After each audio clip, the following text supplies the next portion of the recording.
Welcome to the welcome to the Oblast webinar, guys. This is, I don't know, 8, 9, or 10. I stop counting when I see more smiley faces. We got some wonderful things happening tonight. Last week, if you remember, we had a little 2 weeks ago, we had a little glitch where we couldn't get someone on there, but that's okay. If you remember, I asked, what would you do if someone gave you $100 million? That was a pretty successful webinar, I thought, because you guys all were really good about that and answered it really good. Tonight, I have something very special, something that's kind of connected a lot to Oblast. And I'll tell you a quick little story. Tina had texted me about this, I think 2 weeks ago or a week ago, maybe 2 weeks ago. And I go and I review, I get a lot of them and I go through them and I try to get, I wouldn't say one's better than the other. I think they're all good, but try to get the right ones in the right place. Last week, we had engineer Mike come up with some brilliant kid who blew us all away. It was pretty amazing. Mike, thank you again for that. Today, I don't normally talk about what's going to happen on my lives about Oblast, but for some reason I felt I should. And I was talking about it, and just so happens the old Ashmeister, Mr. Mafara, was on my live today. And I thought, of course, people were joking me. And I was explaining that Tina's coming on and she's going to be talking about refugees and helping them out. And lo and behold, we have another group with some of our leaders. And Ash Mafara sent us a video talking to me saying, Brother Chris, I can't believe you're talking about refugees. Look what I'm doing. He had Omar in his car. They were packing. They had tons of bags packed with food, clothes, toys for refugees' kids. I believe that he already took care of the adults. Now they were going back for the children. And he's like, man, well, what's the luck of you doing something? I said, pretty much Tina put it in my head. And I actually told Marty, I think Ash is gonna tell him that we're gonna do something with the refugees through Tina tonight.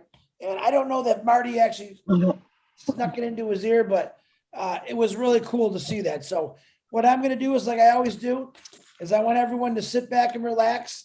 I am going to hand the show over to my beautiful sister, Tina from Singapore.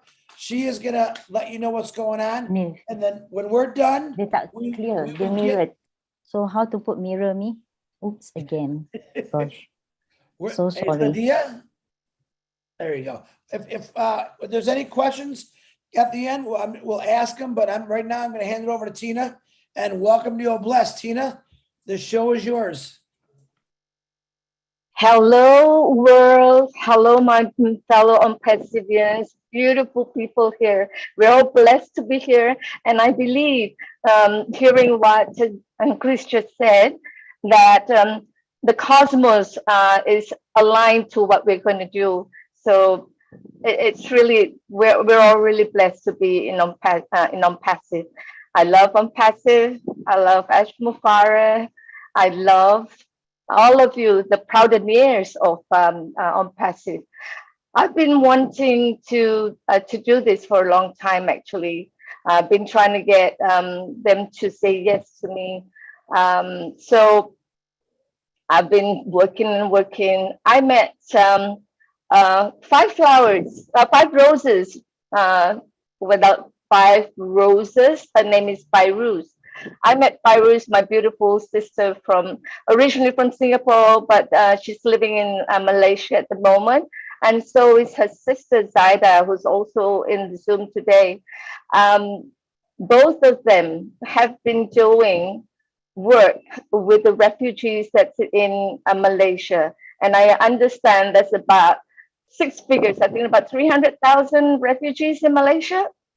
And they can't help all of them, but they're concentrating their focus on a few of the Middle Eastern refugees. Zaida and Fairuz themselves are Arabs, and so that's where the affinity with the Somalian, with the Yemenis, and all the other refugees in Malaysia.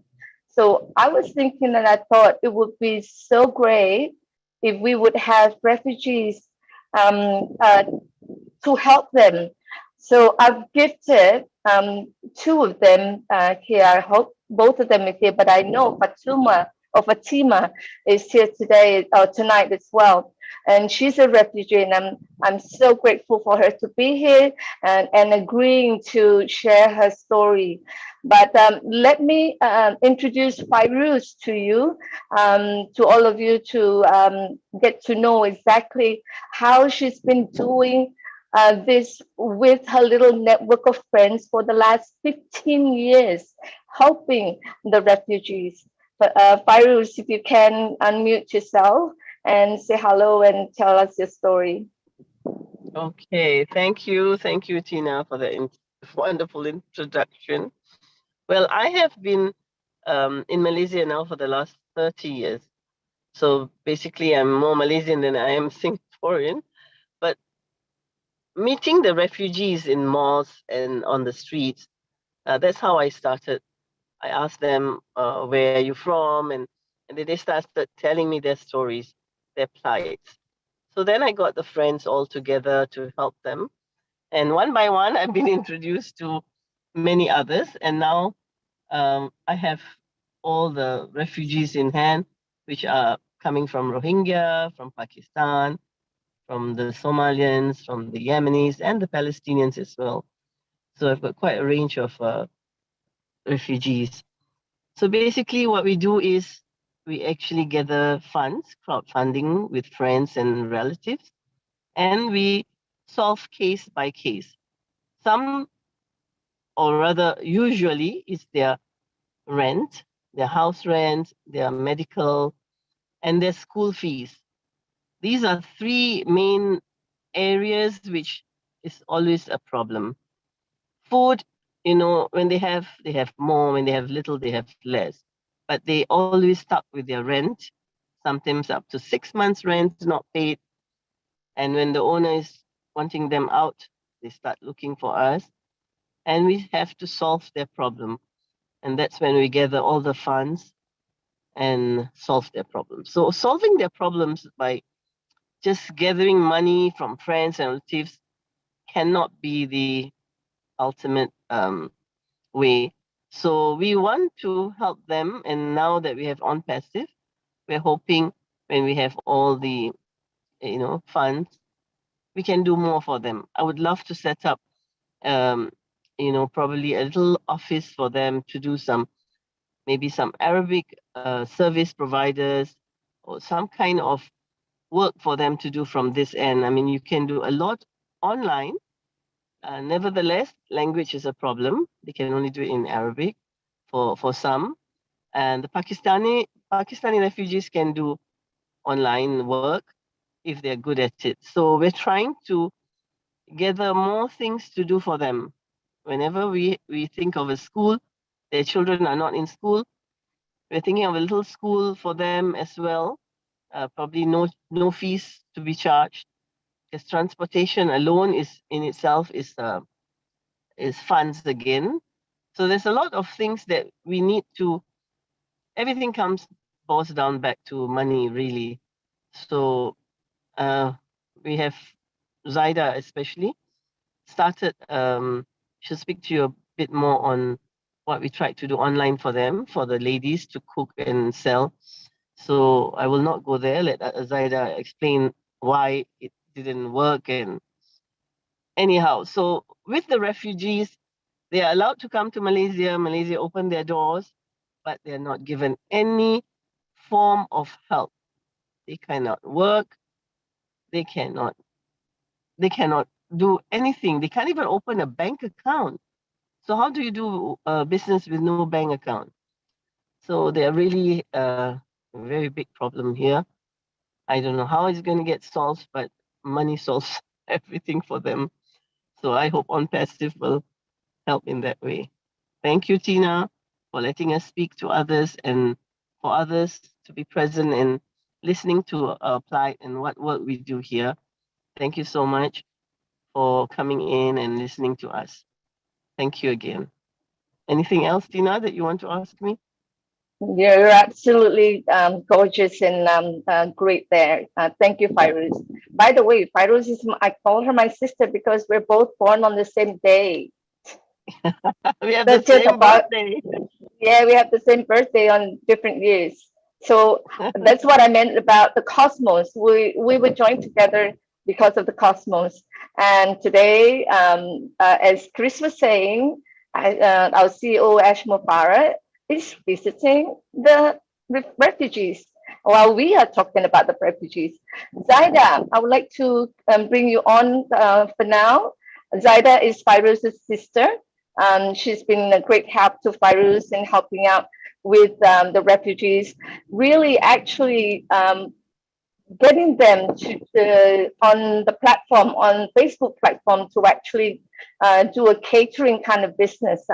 Tell us more, Zaida. Okay. Good morning, good afternoon, good evening, wherever you are. I actually came over to Malaysia last June 2021.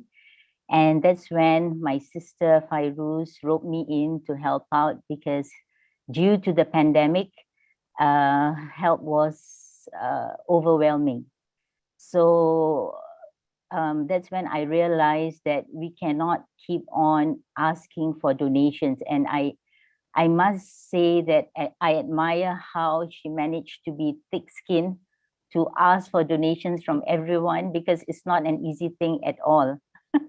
I did it a few times, and I told myself, that's it, I'm not going to do it again. If I can afford it, I'm going to help myself, but I'd rather do that than go asking for donations. It's really not easy. Anyhow, I decided that perhaps we could try and get the most out of their skills. And obviously, they can all cook and bake. So we managed to get each of them to come up with the best that they can do, a few dishes, and took the pictures, put them on Instagram, and get a delivery to send the food, and tried to advertise as much as we could.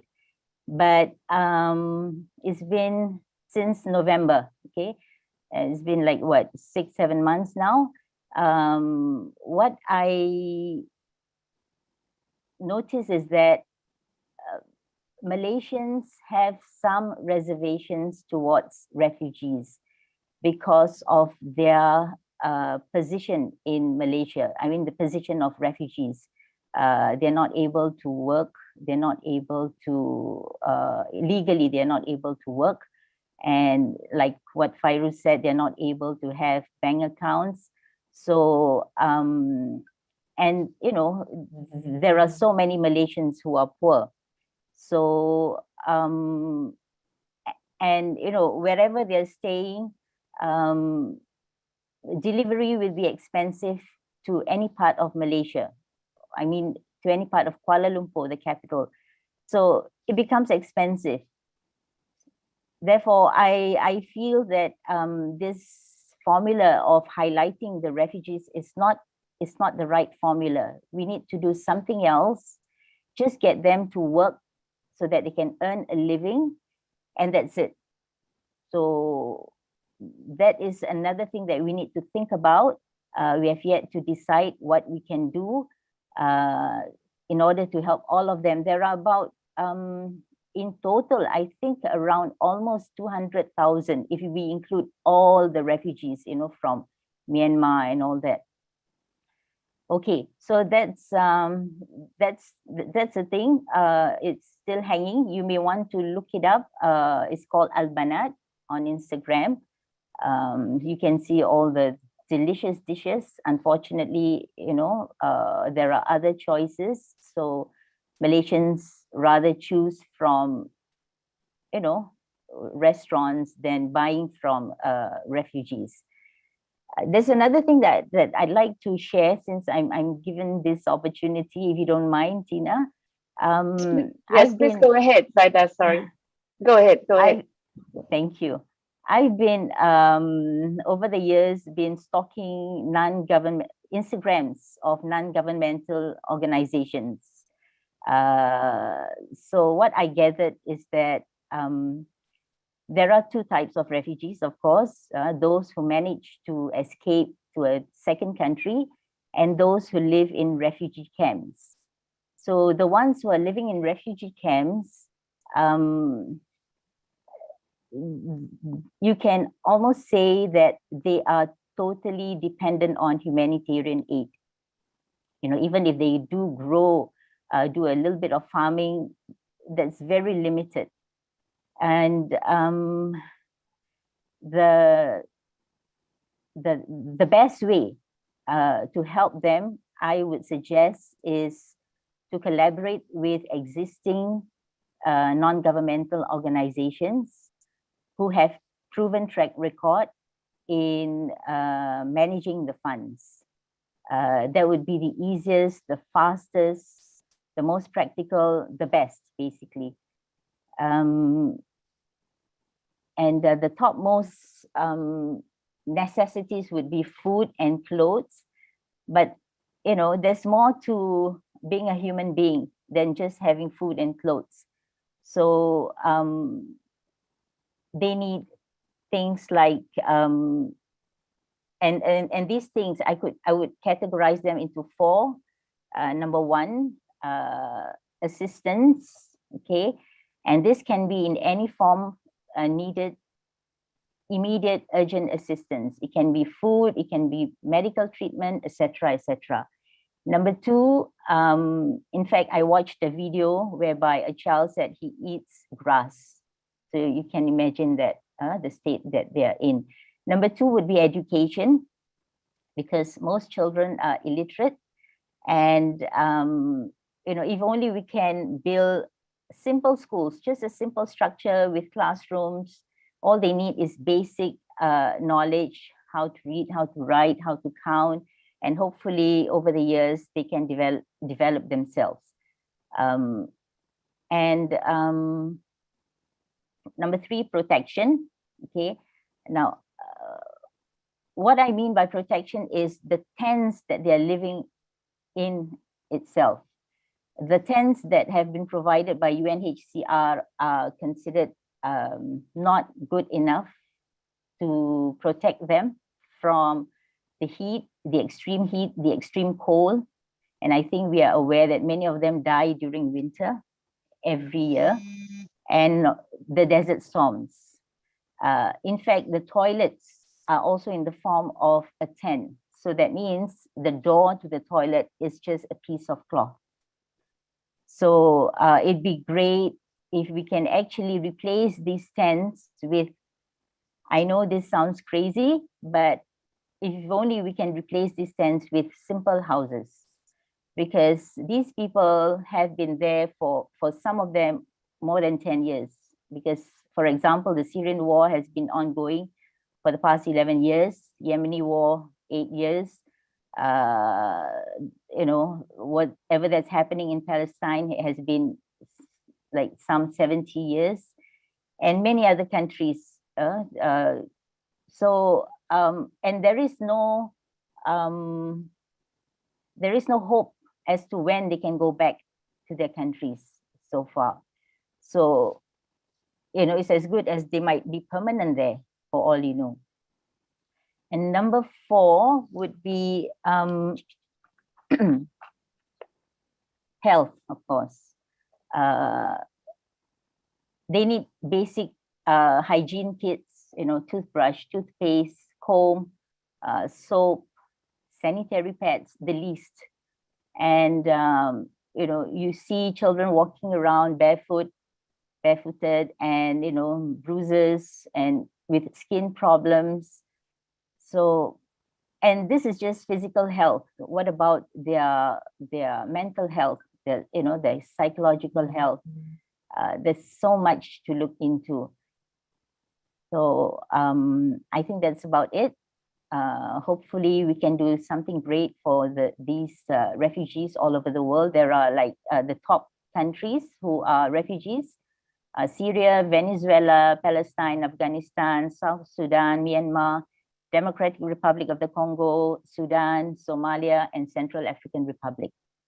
Some info that I got through Google. So, okay, that's it. Thank you, Tina. Thank you so much for sharing, Zaida. I know I've seen videos. I think we all have seen videos of the plight of the refugees, especially so while they're escaping the war-torn countries, and also the living conditions that it is so deplorable, especially out there in the desert. While, like you said, while waiting for UNHR to UNCHR to actually transport them or to repatriate them to another better place to live in.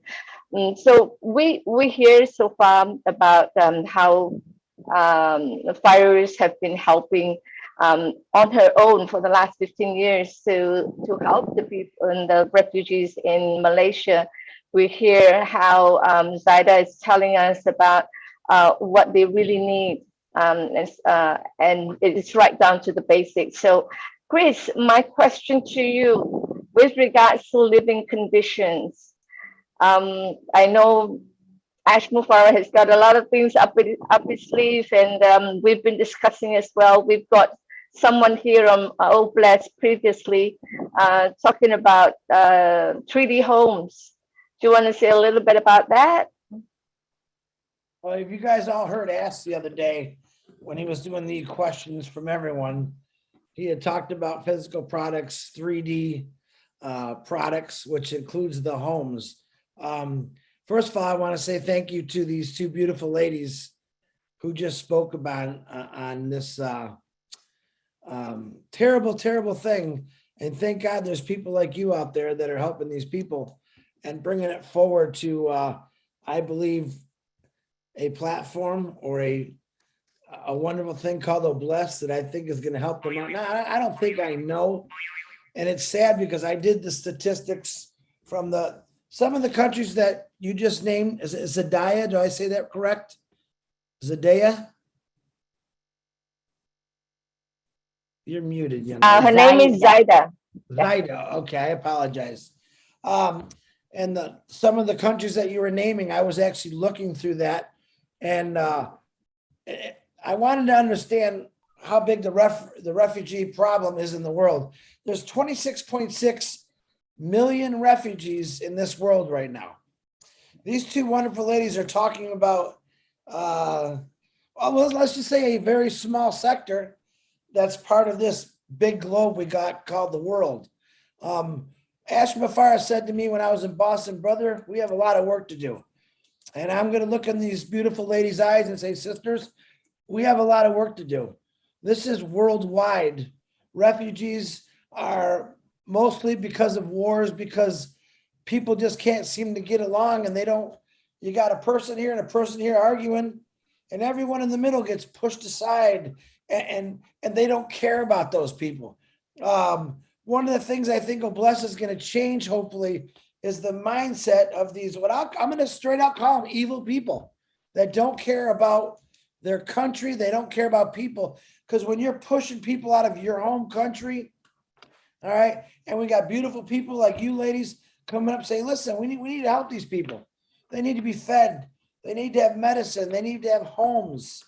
All right. This is why Ash Mufarah created Oblast.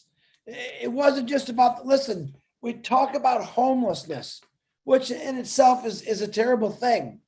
But when I think about refugees of being actually pushed away from their homes, their land, their countries, it's sad.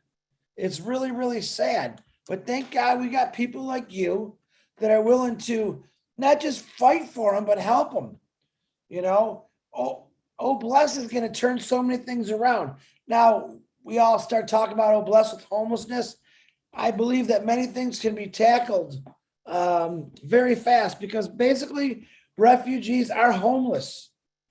And Ash Mufarah has got many plans up his sleeve. I'm pretty sure hopefully in the next couple of weeks, we're going to hear Ash Mufarah talk about Oblast and what he's come up with, the way he's going to do it. But my goodness, can you imagine, you can build a 3D home in less than 12 hours? About a 2-bedroom home in 12 hours? You got to think of how many 3D homes, and it's pretty inexpensive. All right.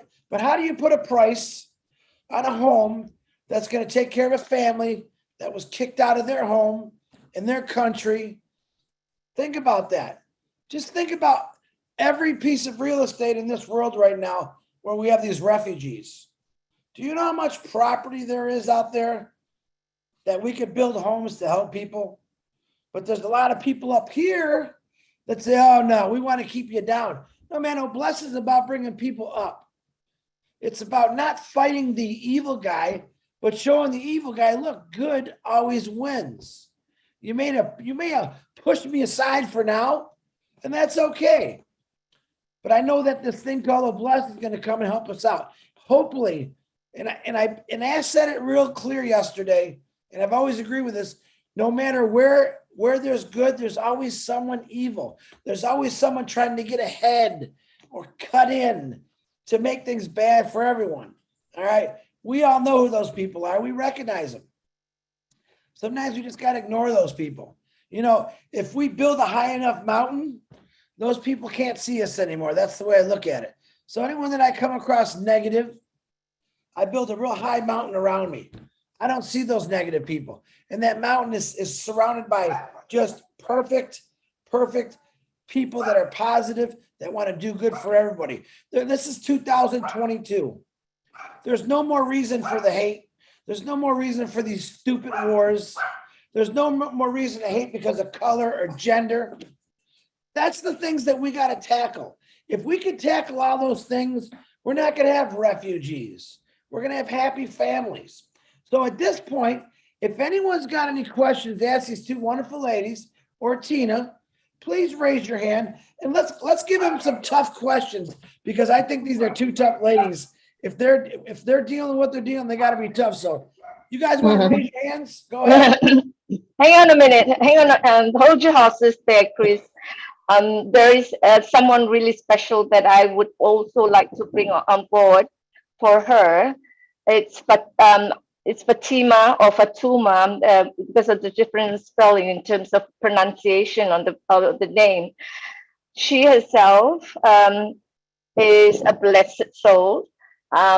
She's a founder partner of which I've gifted, and she herself is a refugee in Malaysia.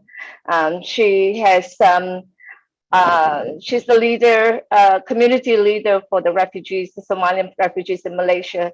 And I would really love to have her on board to share her stories, her plight of how, she escaped from Somalia and got herself into Malaysia. And she's been there for a long time. So I would love to hear the story of how she has survived the journey from the war-torn home and into another country, and really trying so hard to assimilate into the culture, which is totally different, although they're both Muslim countries. So Fatima, if you're here, Fatima, I would love for you to share your story. Yeah, I'm here. Thank you, Miss Tina. Alhamdulillah. Assalamualaikum to you. Salam. Hi, everyone. My name is Fatuma. As Tina said, I stay in Malaysia for almost 11 years. This is not my first refugee being in Malaysia, and I was being refugee for almost like 25 years. So I was been many camp since 1992. That was the time I started my journey being a refugee, and until now.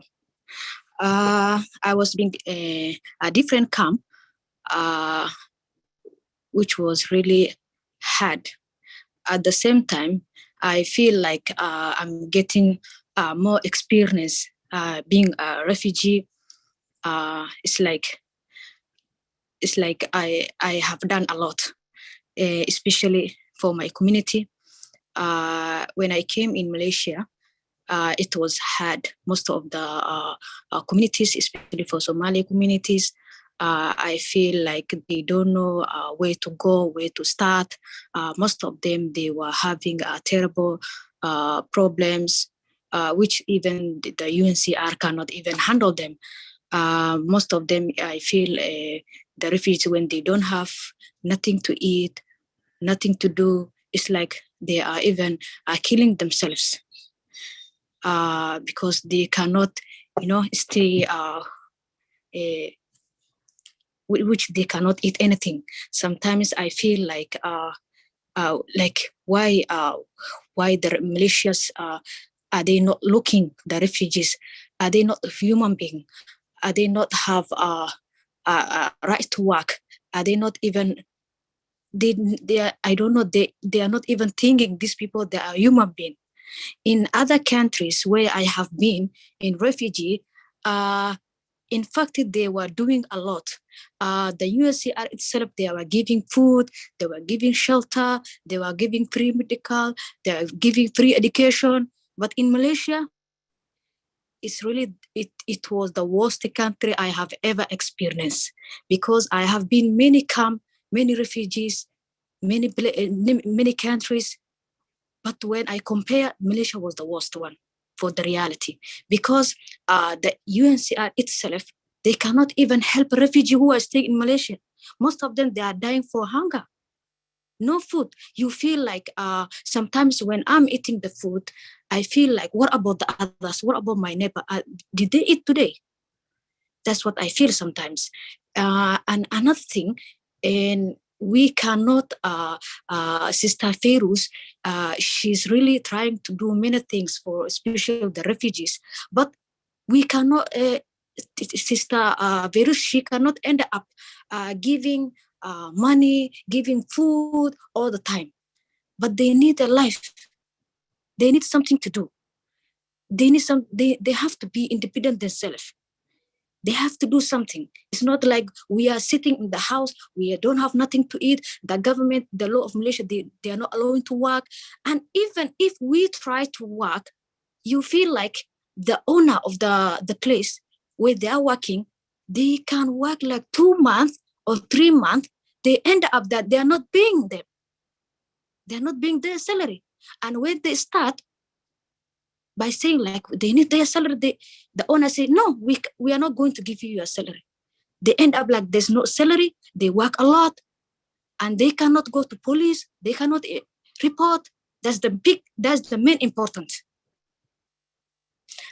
The only thing that I'm trying is like all the refugees over all the world, I don't think they depend someone's hand.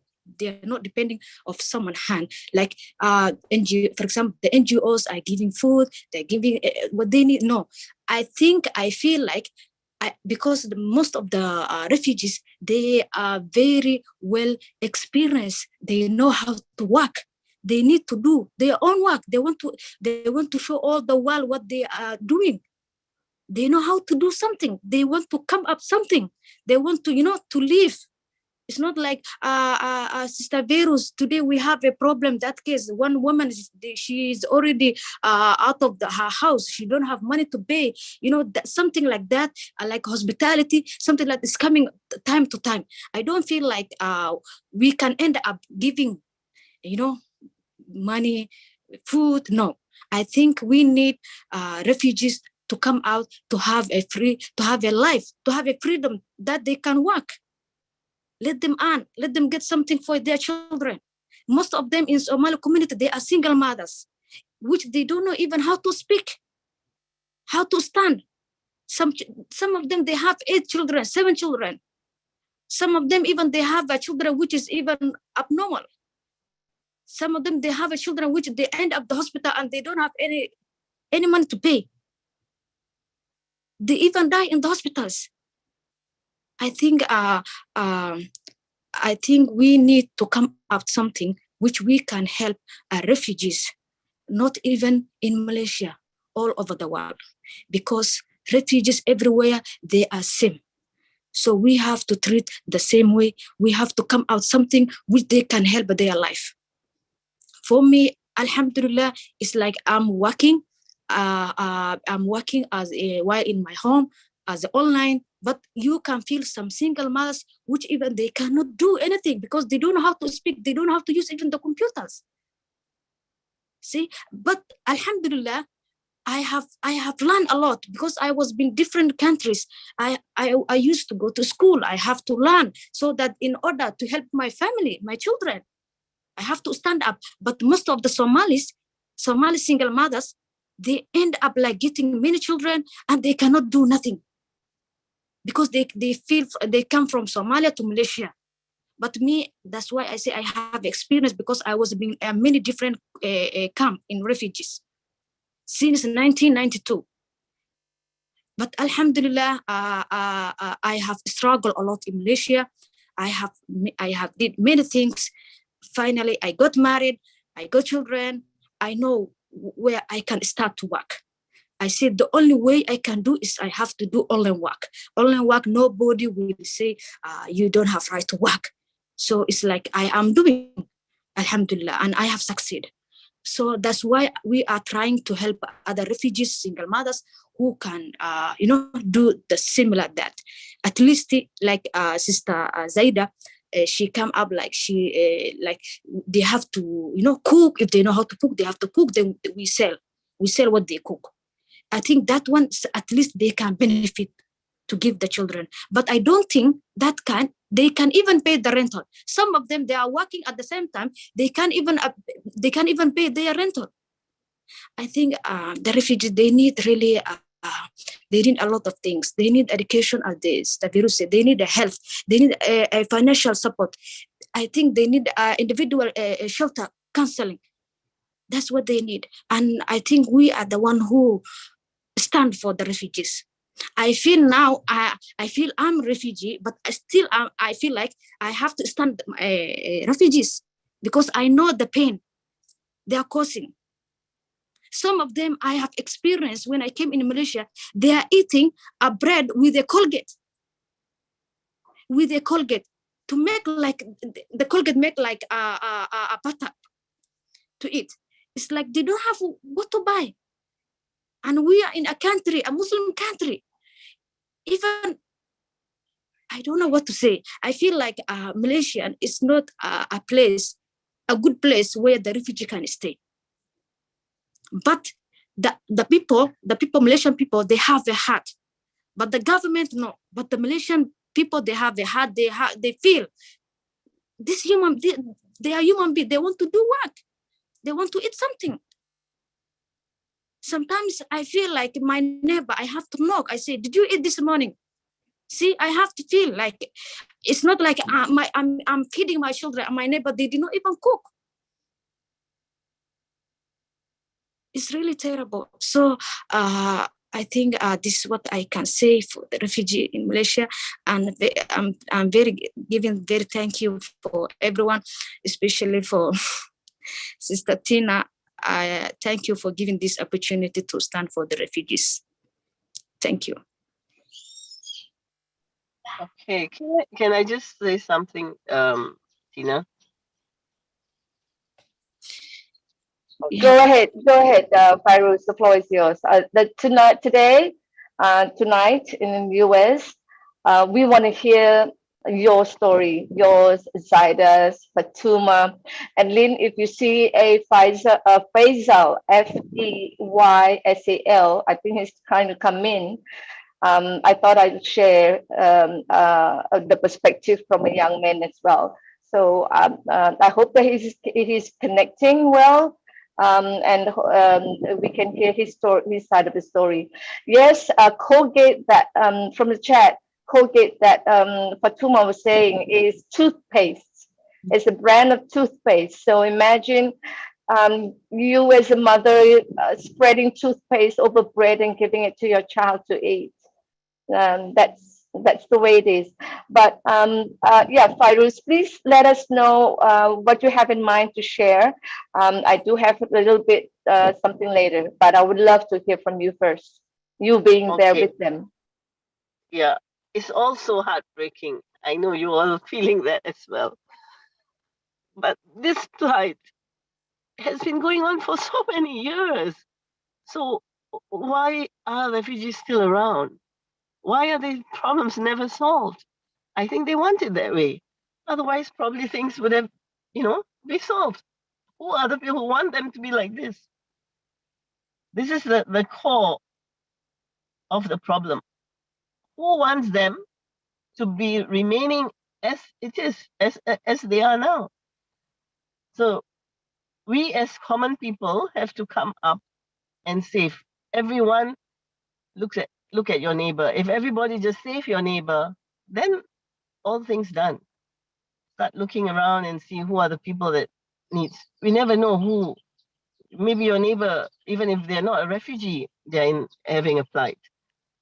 Now, having said that, refugees in Malaysia, I've been trying to get every Malaysian to recognize a refugee. I've been trying to get this awareness. We're called Refugee Partner Malaysia, RPM. This in mind so that they understand they are refugees. Malaysians are not aware of, they're so surprised there are such refugees in Malaysia because the refugees are staying in far places, which are cheap. So their accommodation is far from the Malaysians and they try to stick together. So the rents, they're all in apartments here in the cheaper end of Kuala Lumpur. So they're like 600, 700 a month or 1,000 at the most of rental. And they all stick together. So the Malaysians don't know they even exist. So I tried to start this awareness of Refugee Partnering Malaysia. So if every Malaysian has one, buddy system sort of to say, then there is no problem. But somehow or other, this didn't work either. Either I'm not good at marketing or I'm not with the government, or I don't know why. No awareness. I think the government do not want, because they also have poor people themselves to handle. They don't want to highlight the plight of the refugees in Malaysia. So we have to do it, under a pretext that we are helping both Malaysians and refugees. I concentrate on refugees because I feel the Malaysians have got other NGOs to help.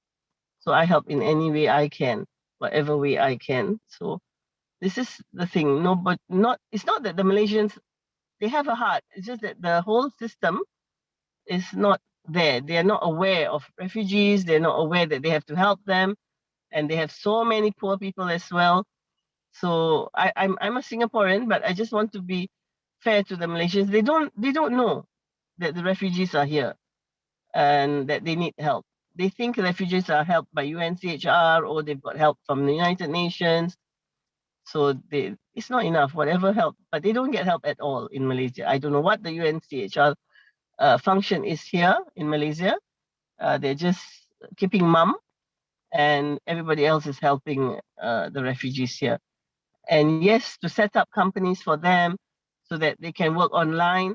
If any of you need, now people work online, they can be anywhere in the world. So you can employ them. That is the easiest for them. They don't have to be, seen as they're working. So this online thing is the best for them. Okay, so having said all that, what is the status we are trying to do for them? Hopefully, with on passive, something can be done.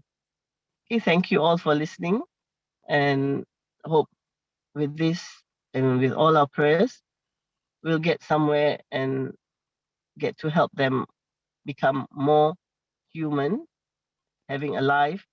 They cannot be staying in that small apartments with 8 children, but they have no choice. They need to go to a nicer place and live like us all. So they cannot have activities because if going out of the house means money. So it's not fair. And why this word refugee still around? Why is this word refugee still around? Who is giving them refuge? Bullshit. I hate to say that word, but it's all, if you talk about scam, this is the biggest scam. Anyhow, that's Fairuz for you. Thank you all for listening. Thank you, Fairuz. Thank you so much. I think Faisal is having issues accepting to come up in the panelist, but I do hope that he comes on as well later. But I think from what we hear from all of them, the three ladies today, this morning or this evening, is about dignity.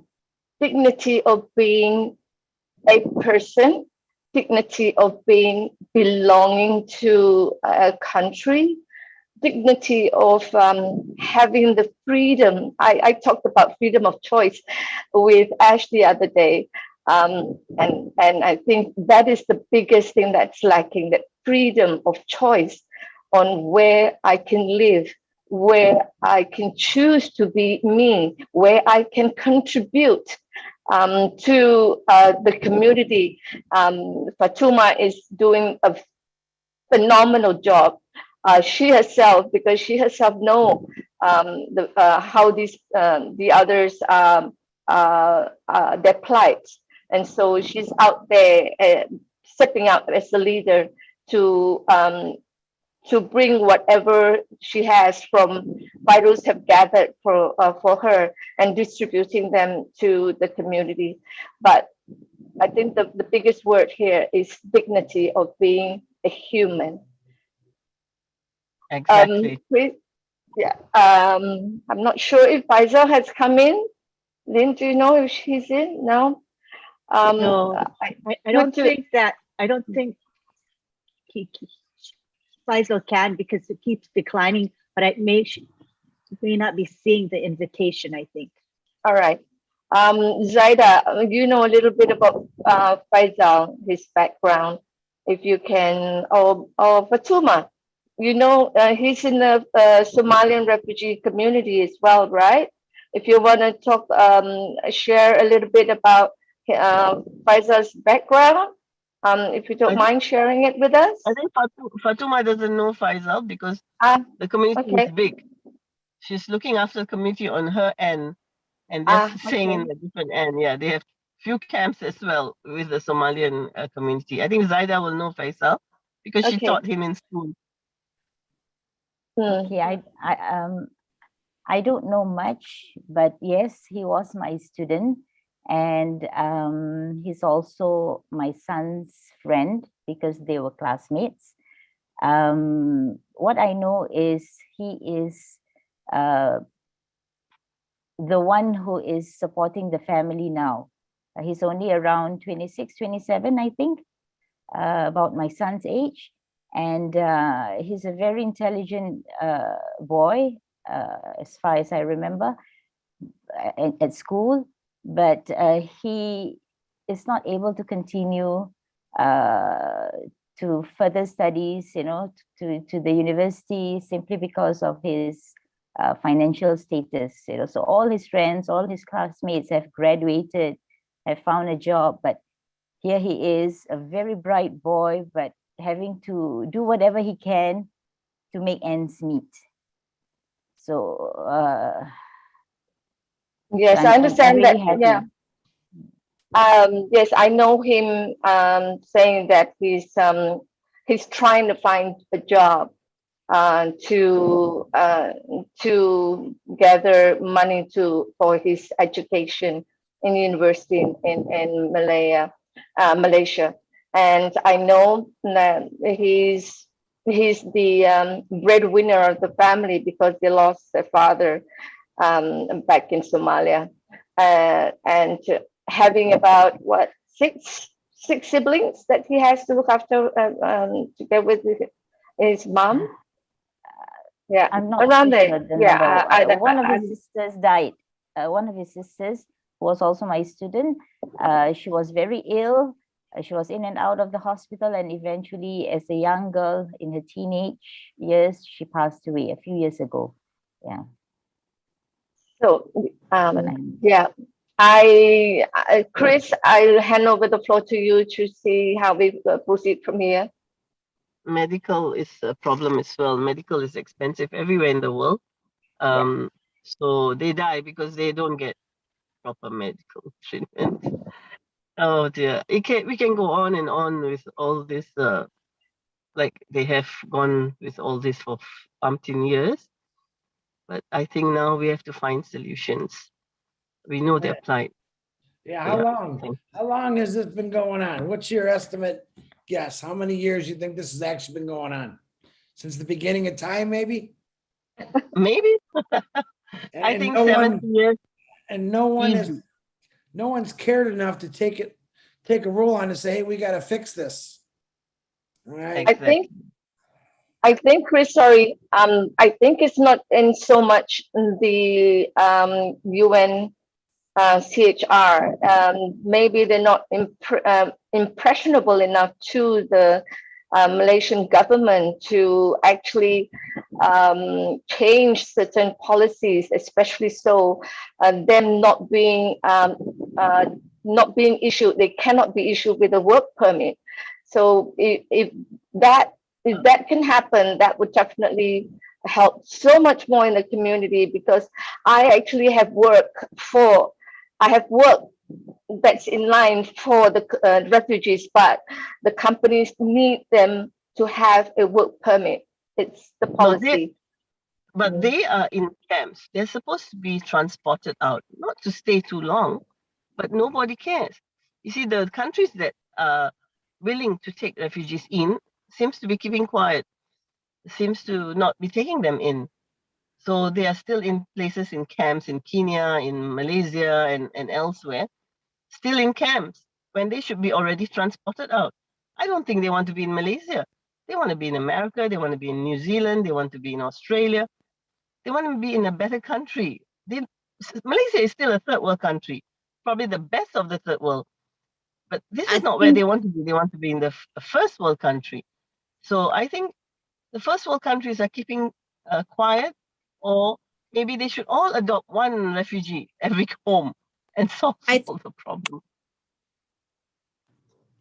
I Yes. think Okay, Chris, I back to you, Chris. No, so Fatuma wants to say something. Fatuma, go ahead. Go Okay, ahead. Fatuma. I think the problem is it's UNCR, because most of the refugees who are staying in Malaysia, they already are settled with another country, but they don't want the UNCR to push them, to go out of the country. They don't want to settle these refugees. They want the refugees to stay in Malaysia, to end up with no life. Because now I feel like not only me, there's another refugees which I know, they already did even medical checkup, everything. They are only ready to go to US or Canada or another country, but the UNCR, they don't want to take. Again, they are, before in 2019, they are pushing those people who have a cancer, like cancer disease. Those are the only refugees who have the opportunity to go to another country. And now I feel like UNCR becoming the worst in Malaysia. They are not even caring the refugees. If you go to UNCR, you will find a family sleeping outside of the UNCR for 3 days. And the security, they are chasing them. They came there because they want a house. They need a place to stay. They don't care. They need the refugee to stay in Malaysia forever. They don't wanna help them. Even if you go to the hospital, you find many refugees end up in hospital. They don't want to help. Sometimes I feel like they say, okay, we want to help them. They want to pay $375 for a rental for 3 months. Then no more. It's like I feel like refugees in Malaysia. It's like we are a prison in Malaysia. We are in a prison. We are in prison with which is open in the roof. We are in prison with open in a roof. We are just stick there. Nowhere to go, no work to do, nothing to help the refugees. And I feel I'm still talking to the UNCR. I have their emails, I have their groups. We are even together in one group. No one is listening. I feel like when I raise my voice, they are taking me back. They don't wanna raise voice. They don't wanna give our freedom. I feel refugees in Malaysia, they are really having a terrible situation. Tuma, tell me your solution to fix it. I would love to hear your solution. How do you think you could fix this? Just off the top of your head. I want to hear your mind.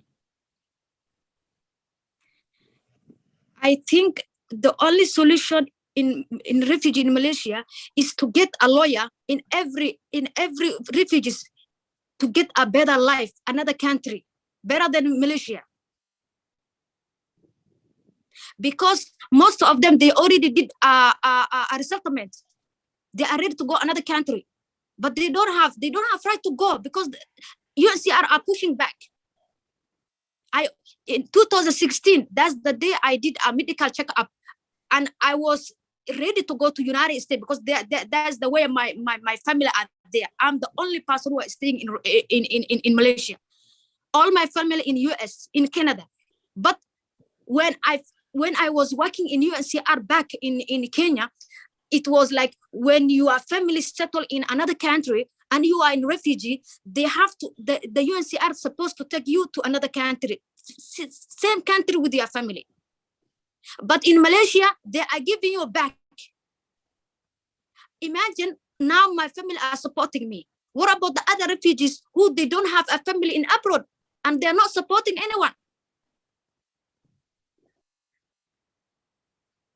Yes, Fatuma has got family in America, so that's why she's fine. And they send her money so she can help others as well. So in a way, what she's trying to say is she should already be shipped out in 2016 to her family in America. But things are not moving here.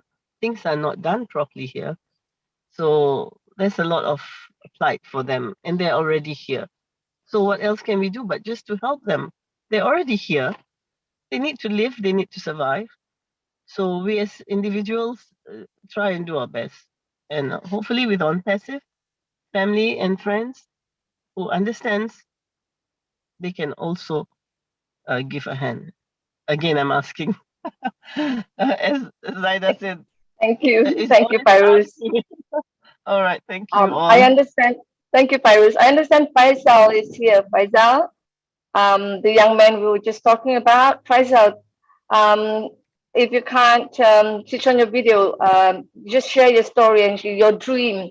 You are a young man. What is your dream of a life for yourself and for your future? Please unmute yourself. Everyone. Yes, I've unmuted myself. Can you hear me? See me? Assalamualaikum. We hear you great. Thank you, Faisal. Please. Can you see me, everyone? Okay, so my name is Faisal Ahmed. I'm a refugee here, and today I would like to participate in this group and share my story. Going off of what Fatuma just said, I think the UNHCR here is having a lot of bureaucracy issues because even for me, our case, what's going on is we've already passed through we are on a medical status. So the level we are right now is that we're just waiting for medical and then travel.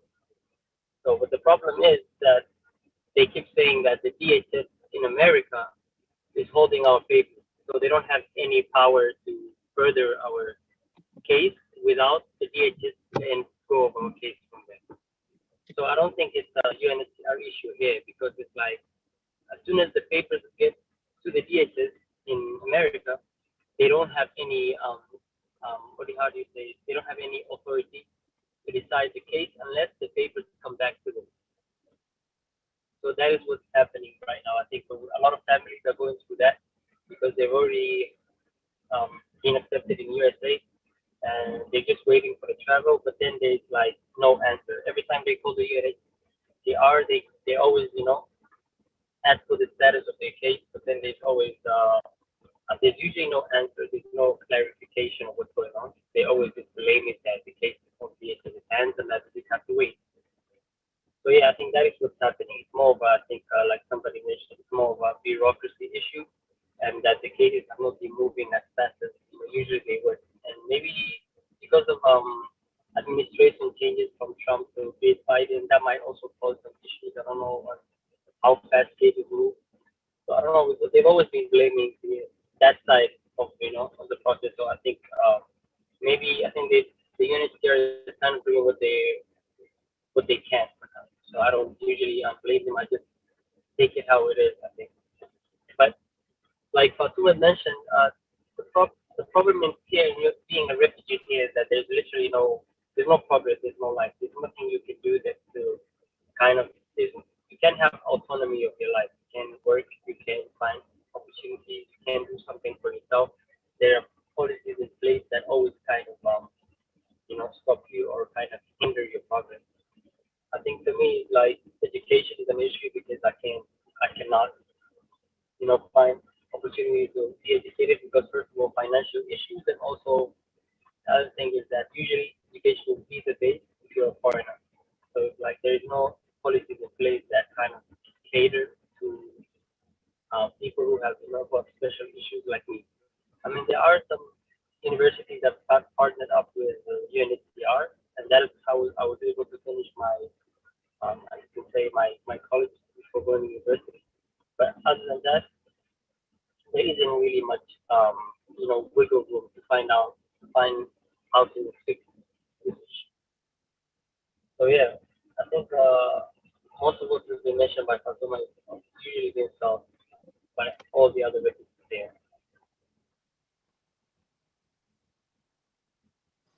All right, Back Chris, to I you. think we've got a few hands. Thank you so much, Faisal. I just want to Alhamdulillah. answer, I want to answer to Chris' question of the solution. Actually, Chris, if everybody adopts one family, if they can afford it, and that's the easiest way and fastest way for them to get out of Malaysia, this is the solution that I can think of. It's easier for, to adopt them, a family in America or in Australia, adopt this family if they can afford it, because it's a lot of mouths to feed. So that is one solution I feel that is the fastest. Adoption. Adoption, no one can say no. You know what I mean? Okay, so that's my answer to your question, Chris. And that's Adoption. what I was looking for, because I hear what's wrong. I hear what you guys are going through and what you're dealing with. And now it's time to put these solutions together. That's what I'm looking for. There's probably quite a few people in this world that would gladly adopt a family, children, older people, just to help them out. The problem is, it's not put on national news like it should be.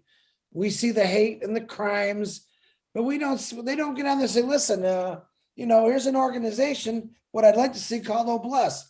We're looking for people from all over the world that are willing to help these individuals out, get them on their feet, house them, feed them, medical. I mean, that's a great solution. There's your number one solution right there. But we got to start somewhere for that. And like you said, I'm glad you actually brought that up, because adoption of any kind is a wonderful thing. Myself and my family, I believe we have 4 adopted kids, and I'm glad that I have kids from relatives. I call them my relatives that were adopted. One is a doctor, 2 of them are engineers, and one of them is a teacher. And these are kids that either had very young parents and were scared, or maybe lost their parents. We don't know the history, but it's really not important about the history. It's important. We already know the history of most refugees. The most important thing is, how do we help the refugees? How do we help these? Let's not even call them refugees, they're people. Let's be honest with ourselves. Yeah, It's it's another name that we gave people to say, oh, look, how about we just call them people that need help instead of refugees? These are people. We seem to forget that a lot of the times. That, listen, the only time, and I'm going to be a little harsh, the only time you want to fix this problem, you take all the higher ups, we'll call them, to be nice, and let's take their family and just go and throw them out of their house, push them through the waters of mud, yuck, to another country they have no clue about, and watch them change things. That's the issue here. None of us recognize something until it happens to us or we're part of it. That's usually what's happened with higher ups, is their family, oh, it's not going to affect my family. Well, maybe we should affect their families and show them what it's like. I would love every country in the world, the president say, okay, Yeah, you, the guy with the perfect kids, the perfect wife, the perfect husband, the perfect house. Guess what? Get out of here. I'm pushing you out. I'm going to send you over here. And then you tell me your experience. You want to see change, how fast people would change this? If it doesn't affect them, they don't care. We have to find a way to make it affect them, not push them out of their homes, but show them the reality of what it really is like. You think about your children right now. What would you do if your children were just pushed out? If you got injured or even killed, and your children were just not thought about, pushed out to some country, thrown into some little house, little home, even under a bridge, how would that make you feel? That's the attitude we got to get people to think about. If it was your family, what would you do? Problem is, it's not their families. It's our families. It's your families. So we got to get do to that as a we could do that as a tourist destination. Take them out and bring them under the bridge. absolutely let them They have to see what pay it for feels that. like. Here, you want a national television program? Let's kick the rich people out of their homes, or the ones that really don't care, and show them what it's like for one day. And I guarantee you're going to see a lot of changes happening. Guaranteed. We can do that. Why not? Yeah. Tell them an experience a day like a refugee. Exactly. Maybe they'll take the challenge. You know what? I bet a lot of people would want to see that, and I think it would work. But we got to get to that there first. So, all right, we have wonderful hands up here. Number one, I want to thank the young gentleman that just came in for speaking also, and all the ladies. I think it's wonderful that you had the courage to come out here and speak up, because that's what Obless is. Obless is going to give you the courage to get things fixed, and I can't wait to see that. So, Engineer Mike, you have your hand up. Please ask your question. Okay, good evening, everybody, our leaders all over the world. It is very touching to hear these kind of stories. It happens all over the world. Imagine people sitting in camps, refugee camps. They eat bread and toothpaste. They see worse than that. In my country, Cameroon, we have 10 regions, or we call them 10 provinces before, the same like Canada. In the English-speaking region, there is war. That war started like 7 years ago. Now we have people living in the bushes. We have people who have fled to Nigeria. But before even the people start fleeing, we have Central African Republic that had a big war, and people ran from Central African Republic and came to Cameroon. In the northern part of Cameroon, we also have the Boko Haram people in Nigeria. The Boko Haram insurgent, they drove people, and the people are in the northern part of Cameroon. But now, in the southwest and northwest region of Cameroon, we have fighting, serious fighting. They kill 6 months old kids, 3 months old kids. They burn houses with old people to death. The United Nations is not talking nothing about it. It's heartbreaking to sit down and we say we are human beings.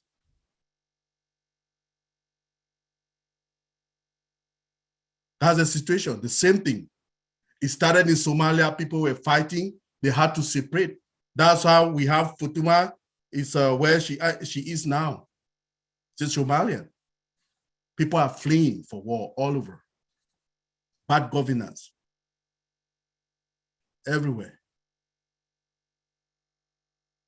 So I wanted to offer something to, is it Fetra? Feruz. So what I want to say is, Feruz, if you can go along, if you are so hooked up in that refugee, the refugee guys over there, I want you to look at the people, number of people who have like laptops. If they have laptops, everybody that have laptops there. Let's get the number. You give the number to Chris Johnson. The number of people, I want to enroll them. I have a course that I teach, okay? I want to teach them a course in IT for 4 months. That can make them relocate from where they are to these countries that they want to go to because they can work online. That course is called Linux System Administration. Okay. Remote system. All right. It starts That's really nice. It starts the least that you can get as a Linux system admin. Okay, is 75,000 US dollars a month, a year. Sorry. Wow. That brings you up to about $2,000 to $3,000 every month. So if you have them, the people that have laptops, put them together, give the number to Chris Dunsing. Next month, I want to start a class with them. All of those refugees, the people who have laptops, I want to empower them to have something that they can use to live. Even if all of us cannot sponsor them, they can have something that online I can help them. They go online, apply for jobs, and they can work from where they are to better their life. And they can, save some money and move from one space to another where they want to go to. So please, Faris, go to those camps, check on them. The ones that have laptops, I can connect them with my Zoom. I will teach them for 4 months and they will get what they want to get. Thank you very much. Wonderful, wonderful. Thank you so very much. Amazing. Thank you so much. God bless you. Thank you, Michael. Appreciate that, brother. All right, that's Michael. Michael's been it's been a given day. Michael's been helping out quite a lot of people, so I do appreciate that, Michael. Violet Ryan from Canada, can you please unmute yourself? Good evening, or maybe it's morning. I don't know. It's dark here. I really don't know what to say other than, like, why do these refugees not have a choice as to what country they go to? Do the people just ship them out to wherever? And I'm sorry. Maybe I should just get off because I'm gonna say something stupid or ask really something dumbo. And Hey, Violet, yes, the first two answers to your question is yes and yes. People are pushed out and shoved to different areas. Maybe once in a while, some of them have a choice, but I don't think that's too much. But go ahead, say, I know it's hurtful. Why are they being shoved out? Okay, I understand war, and right now the Ukrainians are coming to Canada. I've met a few of them now, and so I don't get it. Like, are people really that stupid? Sorry, but they're evil. You just have evil. The devil gets in a lot of people, whether you believe it or not. He knows how to get into people. Yes. All right. That's the truth. But Violet, this has been going on for thousands of years with human beings. And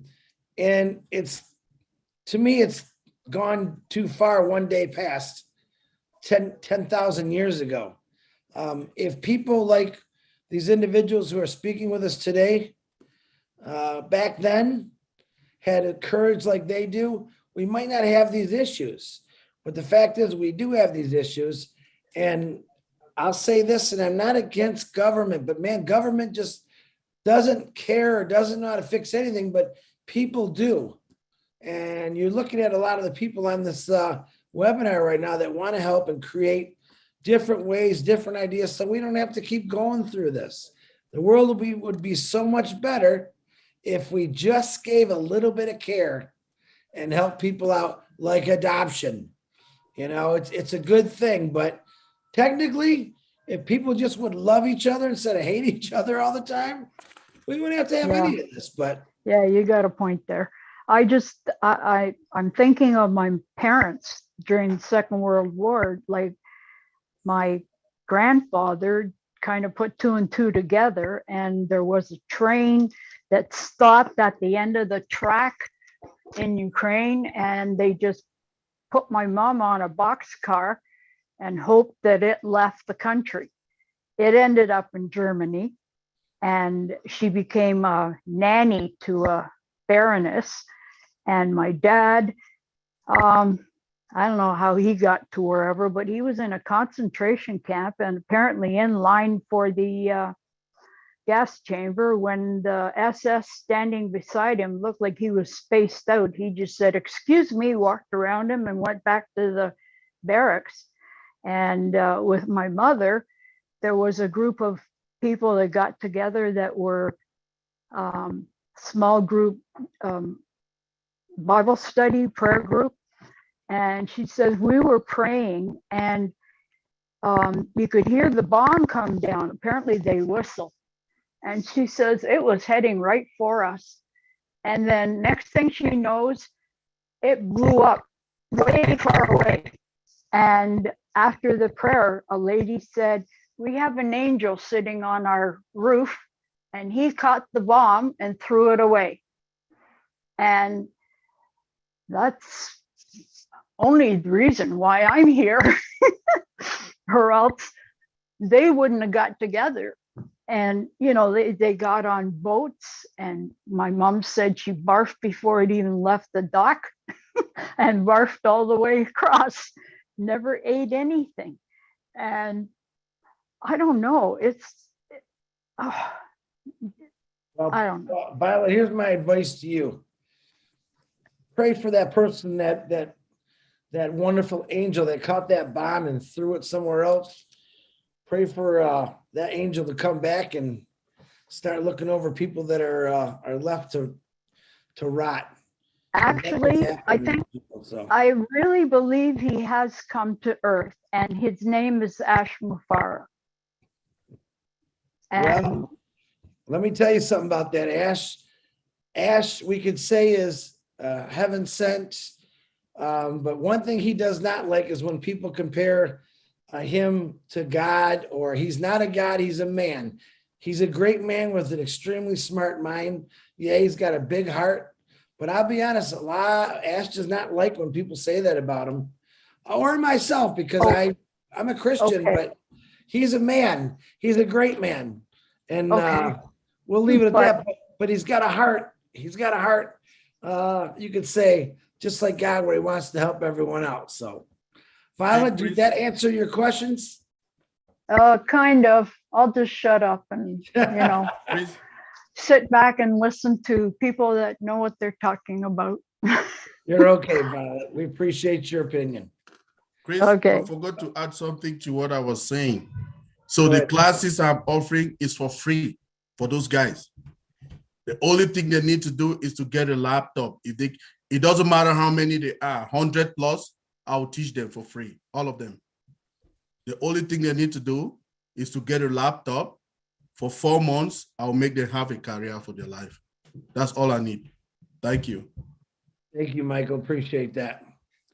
So if anyone of you ladies or gents that are interested in Michael's offer, you can get back with me and I'll get you the information to Michael. Okay, Mr. Tony Monk, can you please unmute yourself, brother? Hi, Chris, can you hear me? Loud and clear, buddy. All right, great. My camera's not working, so that's why you can't see me. I'm having issues with it. Yeah, you hit the nail right on the head, Chris. This has been going on for thousands of years. It's nothing new. It's unfortunate that it has. And the only reason it's been going on for so long, Fairuz, is because Ampasa didn't exist until up to now. And founding members of this company, the core of being a founder is Obless. And we're going to be able to bless so many people around the world. The problem has been, and it's been going on for a long time, is that people have created a mentality, an egotistic mentality, and the thoughts are profits before people. Profits before people have been going on for so long. Corporations, that's all they think about. Governments, that's all they think about. We need to instill into our youngsters, our children, into the educational aspect of things, to teach our children that people are a heck of a lot more valuable than profits. And I believe if we do that and we instill that into children, the next generation will change things. I lost hope a long time ago for adults to actually change things until I joined on Passive and realized that there's a lot of adults that really actually do care. And they're right here on this panel and in this company. I believe that the majority of people on the planet are good people. They really are. It's that the small authority, the small authority figures, the governments that control everything, they're a minute, and they control us. They control everyone. But I believe that the majority of people are good people, and they just want the best for everyone. I really do believe that. And I believe that the evil that we're talking about is a very small minute, like I was saying. And all we need to do is just, like the old saying goes, how do you eat a whole elephant?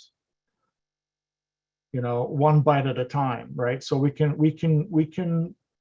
become the solution to the problem, but we're going to become the solution to the problem one bite at a time. We can't do it all in one day. It's going to take time. But we have the resources here. We have the professionals. Ash has the professionals to deal with everything, even the red tape. We have the lawyers. We're in over 200 countries. We're going to make a big, huge difference. The people in Unpassive, we have 1.4 million people, and we're going to have a heck of a lot more coming in as we move forward. All of these people will be able to adopt a family in need. That you were talking about, and I think that's going to make a huge difference. And then later on, corporations, the greedy corporations that I'm talking about, that think profits before people, they're going to look at Unpassive and they're going to say, "What is Unpassive doing that we're not doing?" They have huge philanthropists that are helping humanity. Maybe we should jump on board, and they're going to jump on board egotistically, but it doesn't matter, because they're going to help in a philanthropist way, and they're going to make a big difference. And then we're going to have a snowball effect, and we're going to have all these corporations that are going to help humanity. I believe that it's going to start with Unpassive. I really do believe Unpassive came at the right time, and we are here to change the world, to make it a better place for everyone. I mean, think about it for a minute. Our CEO had in mind, he wanted to help out the 98% of people who've been struggling to make ends meet on the internet. This man has a huge heart and a huge vision. This is a person that created a list of over 800 million people. That's completely unheard of. The man has a huge heart. He knows exactly what he's doing. He's leading us to, I think he's leading humanity to the promised land, not just Unpassive, but Unpassive is going to be the vehicle that's going to take us there. Thank you so much, Chris. Back to you, my brother. Thank you, Tony Monk. Very wonderful words and wise words. I appreciate that. Mr. Bruce Gerstein, can you please unmute yourself, brother? Thank you, Mr. Chris Johnson. I want to thank you for bringing Tina here, and Tina, I want to thank you for bringing all these lovely women here. I also want to thank Fairuz, because you said something that was most important. You said you'll help them one at a time, because we can only help one person at a time. But every person that we help make a difference. I want to, there's a lot of things that have been talked about here. And we should really be looking at solutions, because we get angry when we start talking about things that are going wrong all the time. Find the things that are going right. Find the things that are positive rather than the negative that we get stuck in. I had a friend who he loves the way he lives, and because of his job, he has to move somewhere else. And he hates where he lives, and he complains about where he lives all the time. And another friend said to him, "Is that where you're going to live for a long time?" "Yes, and I hate it." He goes, "Well, why don't you make it the best paradise you can make it?" And eventually he learned that he loves where he lives. And he learned how to live and love that place. I'm not saying that because people should just thank, just accept where they are. Because, I think about the caste system in India and the untouchables, and I think about refugees, and they're considered lesser than less, the less of less, of the least desirable. Refugees, they leave to take refuge in a place that's safer for them. And it may not be safer and it may be harder, but they wanted to get away from where they were because they would die there. So now they're living harshly. So if we look at the little sign behind a lot of people here, it says lifting up humanity. Lifting up humanity takes more than just feeding somebody, it takes lifting up their spirit. Certainly food helps that, but acknowledgement of people and the importance of them and the validity of them goes a long way. Let's say we have all these people who are good. Some of them know how to build things. A lot of refugees know how to build things. Chris knows how to build engines from scratch. Doesn't it make him feel good when he accomplishes that? The answer is yes. So if somebody helps to build the house that they're living in, they get to become proud of that, and it becomes theirs. And when it becomes theirs, they feel good because they have something of them for themselves. And so they learn how to live in places that could be harsher. Also think about refugee camps, and I don't like the word camps because camps are usually considered disgusting and full of disease, and they are a lot. But if the government doesn't care about them, maybe they don't really care if somebody comes to help them too. And maybe at some point, all us founders can do something to help these people in spite of the government, in spite of what the government doesn't want them to do. They resent them because they have to take care of them. Let's help take care of them. Let's help them learn how to take care of themselves. One of the other things that's very important is activities for people. If you're just sitting in a refugee camp and you do nothing but sitting there and smoking and doing whatever you do and drinking, you don't feel good about yourself. But if you have activities, if you have music and you dance and you sew and you create things, you start to feel better about where you live. And when you start learning how to appreciate where you live, no matter how harsh it may be, you can always improve yourself. Because you say to yourself, I want to live here, but I want it to be better. And like I said, Malaysia is a beautiful country. Singapore is a beautiful country. Cambodia is a beautiful country. All these countries are beautiful countries. So it's a very important thing to realize the beauty you have around you. You do that by learning how to build yourself up, build your home up, build your spirit up, and build your community up. And give each other hugs. Make sure people learn how to hug each other, because hugs go a long way in this life. So anyway, I've talked a long time. I did have a question. So, Faisal, if you felt like there was something you wanted to do first to help people lift themselves up from the poverty and everything else that they have, is there something that you would want to do first? Faisal can answer that. Tina can answer that. Any of the women can answer that. Could you please repeat your question again, Bruce? If there was something you felt you wanted to first do, the one thing that was most important to get going right away, what would it be? Yeah. Faisal or Zaida or even Fatuma, would you like to answer the question? If there was something that you could do first, what would that be, and how would you do it?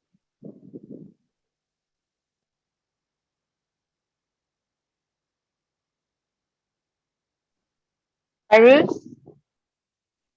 Okay. If there was something that you should be done, is pressure, of course, if we can all pressure UNCHR. If any of you in the have friends who have connections with the United Nations, maybe some pressure on the Malaysian UNCHR, because Faisal feels that there is some bureaucracy going on. So maybe they are not knowing where the money is going, or is there any money sent to UNCHR Malaysia? So maybe that's first. And then, of course, if you can't adopt them and bring them to your country, you can then adopt them and send them some funds for them to have, a breather. That is, or I want to set up an Arabic customer service center. I need clients and I don't know how to charge. So maybe some kind of advice on that.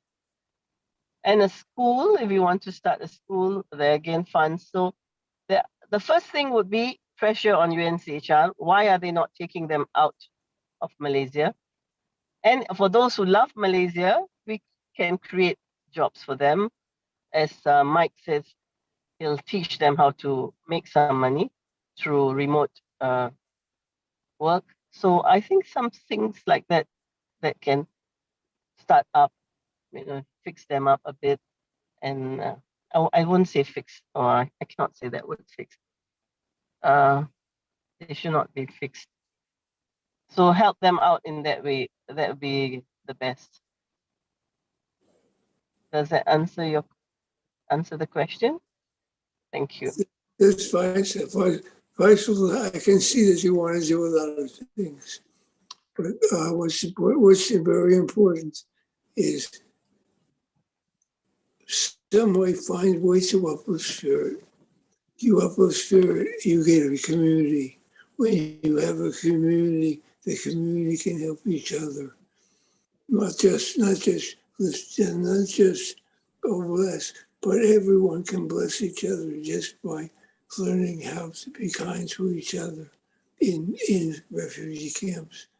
Doesn't feed them, it feeds their souls, doesn't feed their bodies. But what's important is that you start to do something positive. And every time you do something positive, another positive thing happens. One by one, you start to see possibilities. Yes. And I'm so happy that everyone here understands and will definitely help us. That it's really nice. And I'm really glad for this session. Thank you, Tina. Thank you so much for highlighting us.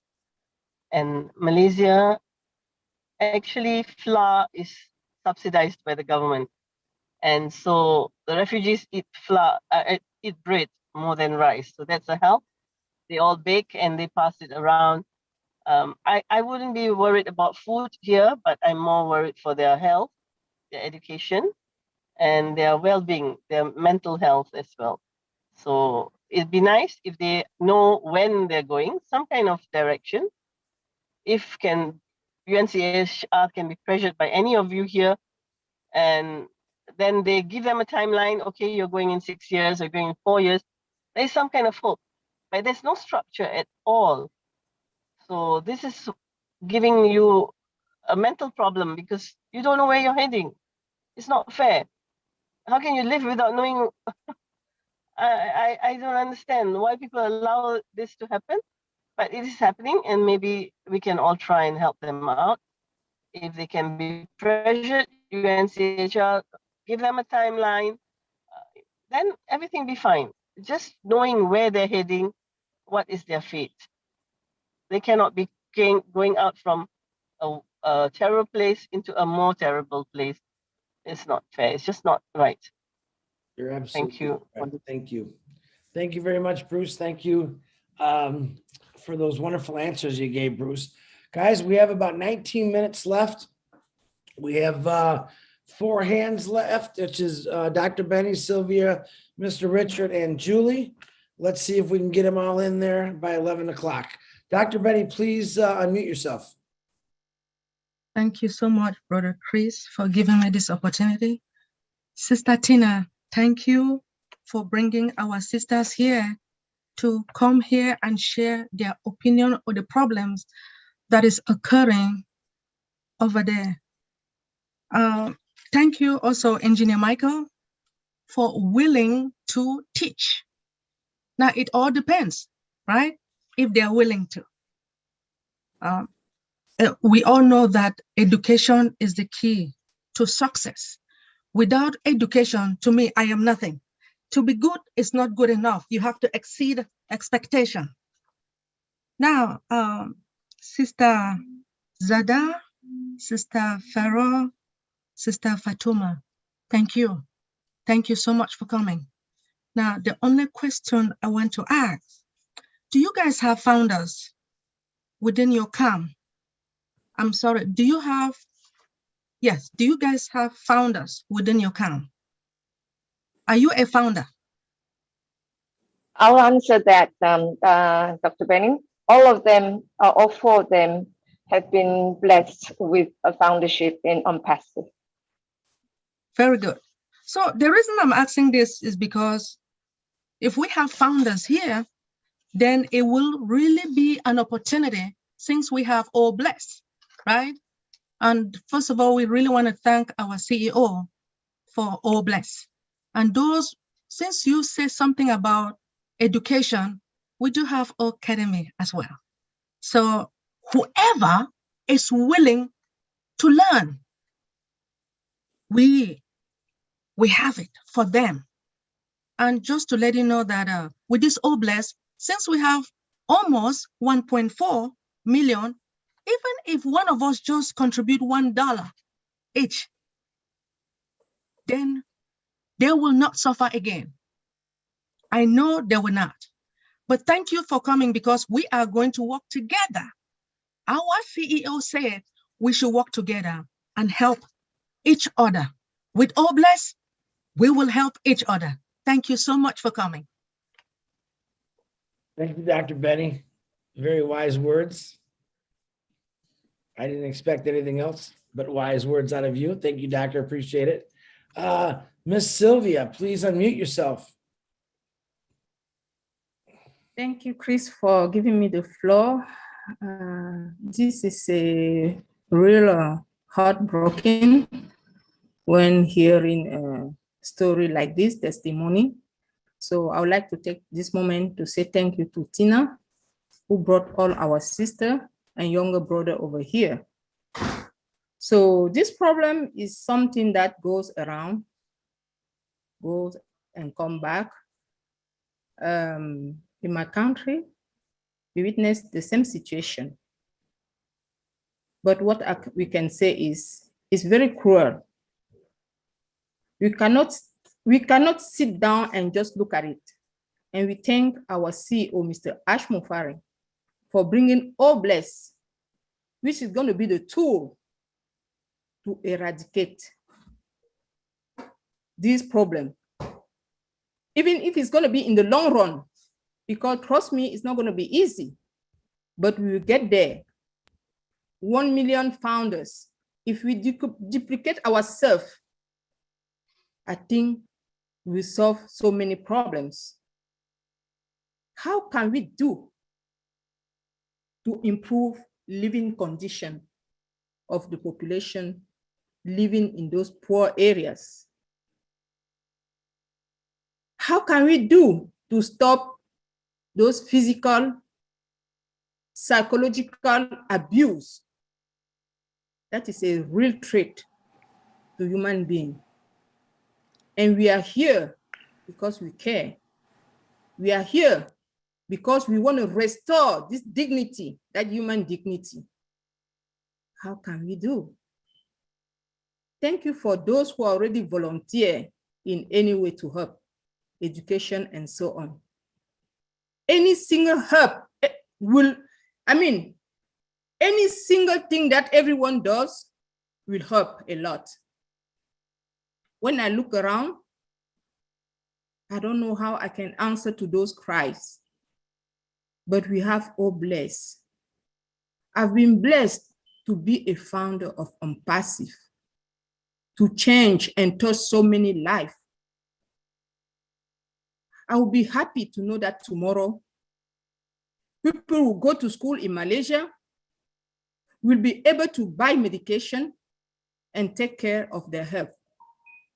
This is very important. So for that occasion, I'm blessing Malaysia with one account.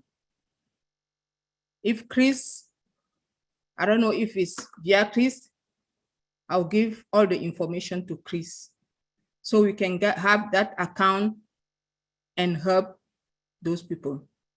That's what I want to say. Thank you so very much to all our sisters and brothers. May God bless your heart. It's not easy to hear that, but we are here to hold hand and work together. Thank you. Thank you, my wonderful sister, Sylvia. Sylvia, if you can, Tina, do you are hooked up with Sylvia on Facebook? I will. I may not be, but I will. I'm not on Facebook right now, Chris. Okay, well then you got my email, right, Sylvia? Yes, I do. Right. I'll text you. Send it to me and I'll forward it to Tina. Okay, I will. Thank you. Thank you so Thank much, you. Sylvie. You're very welcome. You don't know what you do. Yeah, you don't know what a gift you're giving. It would definitely help Fairuz and Zaida in their mission to help not just the Somalian community, but also the others that are in Malaysia. Like Fairuz said, there's about 200 to 300,000 of them there without help. And what Faisal was saying earlier with regards to they are there on a medical status, that is probably where the issue is. So they get only those who get to go to a better place is when they have a medical issue. And as you also hear, the people dying because they are ready to go, but because of bureaucracy, that is the bottleneck. Not even the bottleneck, that bottle stopper is not helping these people here over in Malaysia. I feel so much for them. They're my neighbors. Malaysia and Singapore, we used to be one country until we got our independence. So I feel them. Thank you very much for what you have gifted. I'll get in touch with you, Sylvie. Okay. Thank you, Tina. Thank you, Sylvie. Richard, please go ahead and unmute yourself. I love all of you men and women, beautiful men and women from the world, from the bottom of my heart. You know, this makes me sad when I hear this. But unfortunately, the whole world is suffering right now. It's crazy. You go to a store, there's no food in the shelves. The poor guy who delivers the food can't afford the gas because it's up to $10 a gallon. So he can't bring you the food to the stores. This whole world has so much corruption in the politicians and the UN. I'm sorry to say that. But all these high-placed people are so busy thinking about this guy and that guy over there that are in war, they forgot all about what they stand for. They're supposed to be there for the people. They're not supposed to be there for their pockets and themselves. They're supposed to be there for the people. I'm sorry to speak like this, but when I'm upset, I know why I'm upset. Because we all have a heart from God full of love, and they're doing their best with the media and the politics to kill that love. They're trying to make enemies out of every last human being in this world. I'm sorry to speak like this. I don't want to be negative. But there is one thing, and one thing that I'm very positive of. Ash Mufarah could not have picked a better time in this world to launch what he's going to be launching this year. He could not have, I mean, think about it. Everything is so much down that we are going to take all of it and we're going to lift it right back up to where it's supposed to be. Men, women, and children with homes, water, medical, you name it, it's coming. And Ash Mufareh is the founder, CEO, inventor, or whatever you want to call the man. I love that man with a passion. But what he's bringing to this world will explode the world. He said, get ready for an earthquake. Get ready for a tsunami. It's coming. So ladies, keep on helping the refugees. We're coming. And we're coming faster than everybody thinks. May God bless all of you and take care of all you and your families. With my love from my heart, big kiss and big hug to all of you. Thank you for listening to my getting pissed off. Richard, thank you, brother. And obviously you still have a lot of love in you, so they haven't got to all of us yet. So keep that up, brother. Julie Wen, please unmute yourself. Thank you, Chris, and thank you so much, Tina, for bringing the beautiful guests here. Ladies and gentlemen, you are beautiful people, and you're so strong, and you stand up for the unfortunate. I just like to say thank you so much for doing that. I am myself a refugee as well. I believe that there are beautiful people still around in this world, and I'm so thankful and appreciate this country that take our family in. And I believe that everything that is currently happening right now, we can't not depend on our government for the rest of our life. We cannot. We are depending on the good people around here. And ladies, and gentlemen, also, we are here in this community, and our CEO, Mr. Ash Mufareh, has many times has said, we are doing everything that we can to give the power back to the people. We are receiving that power, and we are in unpassive, and that's one of the reasons why Obless is here. And I would like to make a suggestions with you, and not only that our guests here today, but for everyone who has a heart for the refugees, who has a heart to help humanity, in different countries. How can we can come together? And the next time, if you ever coming back into this platform, or if you could please study the process, how one can support a family, or how one can adopt a family. What is the process? What are the documents? If you could prepare doing that, because what we knowing is that we know how to work on our plan and carry out our plan. So the plan of actions for me that I feel listening to the webinar today is, if you could, and you probably already know how to do it, but next time when you are coming back, or when there is a chance for you to share with all of us here, please share with us how can one family could adopt one. Right now, currently right now, we can sponsor or can help with a founder positions. However, we could do so much more once our company is in running to the public. We can help so much more. And there are so many good people still in this world, and especially in this community of Unpassive. I'm so blessed to meet you today, and I'm so blessed to know that you're a stand up for humanity. And I want to thank you for that. And I do want to support everything that you are doing. So if you could please, next time when you come back, please let us know the process of doing that, adopting the family, or how can we help. Thank you so much for being here. And thank you, Tina, for leading it and bringing this to all of us here. Thank you, Julie Wen, for the wonderful words. Okay, we have 2 more hands up. And Jennifer, you had your hand up too. Did you want to say something? You sure? Don't get all shy on me now. You did. I did. I don't think you were trying to give me a high five. You sure? Last chance. You want to, because you were next in line. Do you want to say something? Yeah, I actually just messaged Tina what I was going to say. But wanting to donate 2 spots to 2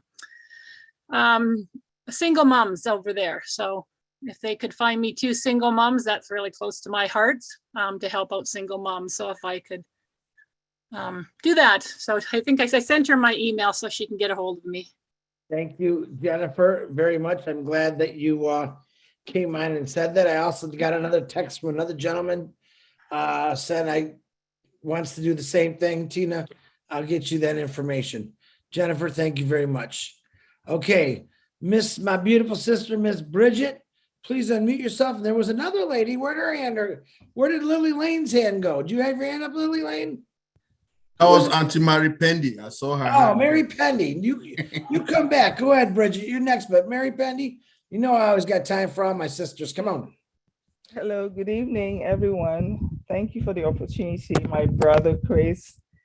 Thank you, Tina, for coordinating this, and thank you, Zaidan. And Faisal, is he still here? You guys, I'm so speechless. There is no reason why people should go through all this. The refugees, there is just no reason whatsoever. I am glad everybody has said pretty much what I had on my heart, that on passive, being the correction to the corruption will definitely resolve all these issues. Obviously, there's so much corruption in terms of how the refugee situation is being handled. It should be handled better than the way it's going. And in the sense that we're thinking of adopting some of those refugees, I think that's such a good idea. And I really thought if we can all think about things in that direction, eventually we'll be able to help using our OBLES system. So that's all I have to say. And thank you so much, Tina, for bringing this to light. Thank you, Bridget. I appreciate your always kind words. I'm looking for where'd Marie Pendy go? Marie, you still out there? She's right here. Oh, Marie, where are you hiding from me? You know you can't hide from me. Come on, let me hear what you got, sweetie. I just wanted to, say one line of, listening to this webinar. Really have enjoyed listening to everyone. And thank you for all the guests that came and brought to light some of the difficulties that we are facing around the world. Like Mike said, I come from Cameroon, and some of us were born in the English part of Cameroon. We have French and English as our national language. This part that we came from, we have war, and the war has been going on for the past 7 years. So we've had displaced families, displaced children. Last week, I just sent a video to Mike where Mike's ancestors come from.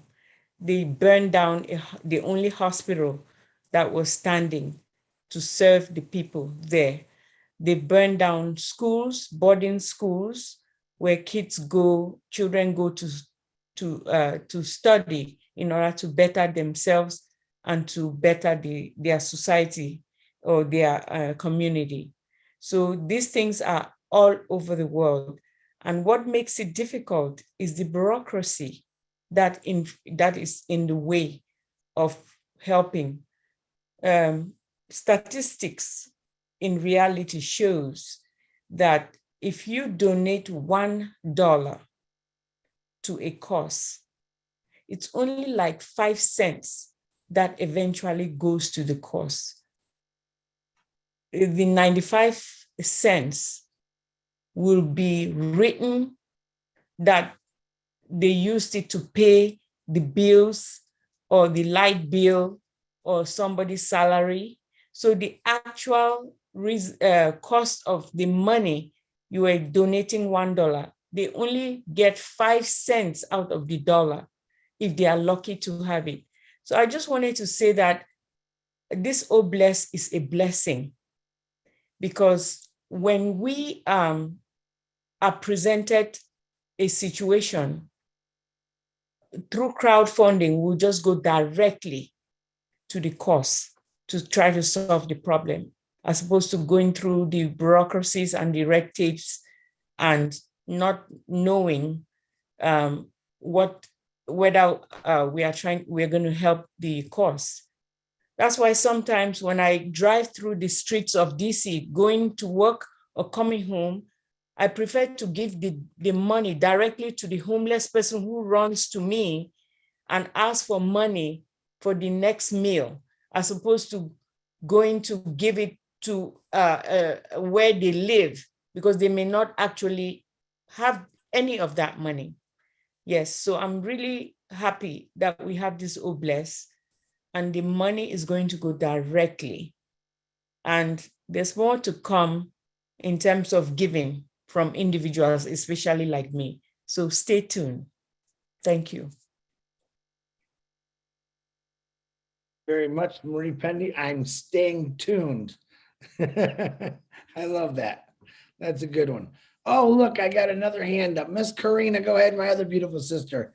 Thank you, Chris. Please. I'll keep it real short. I honestly just wanted to come on and say thanks to Auntie Tina for bringing them on. This was a really awesome webinar. They always are. I love you guys so much, Chris, for all you do. All of you, you're beautiful people. So yeah, I'm excited to help as many as we can, and I know that we will. So thank you so much for being here, and Tina for bringing them. Thank you. Thanks, Chris, for letting me speak for a minute. Thank you, Corinne. Thanks for making it short. Now I got another hand. Mr. William Norris, go ahead with your very, very short comment. All right, man, I'll make it short and quick. Yeah, I want to, I'd like to donate a founder position to this cause as well. I think it's really important. I think when we put ourselves in the position of some of these people, I think we can actually begin to feel what it's like. And I think we really need to do that. So I'm willing to donate a position at this point to this cause. Beautiful. Now, William, do you have Tina on your Facebook? I don't think so. All right, just send me, everyone that wants to donate, send me your registration link if you're on my Facebook or your email, and I will make sure Tina gets it. I already sent Tina one. So if you want to do that privately, you could definitely send it to me through my Facebook, your registration link, or my email. And I promise you, I will get it right to Tina, and she will pick the single moms like Jennifer wants. And if you have a specific individual, which to me, if they got a heart, that's a specific individual, you can help them out. William, I appreciate that. Absolutely welcome. All right.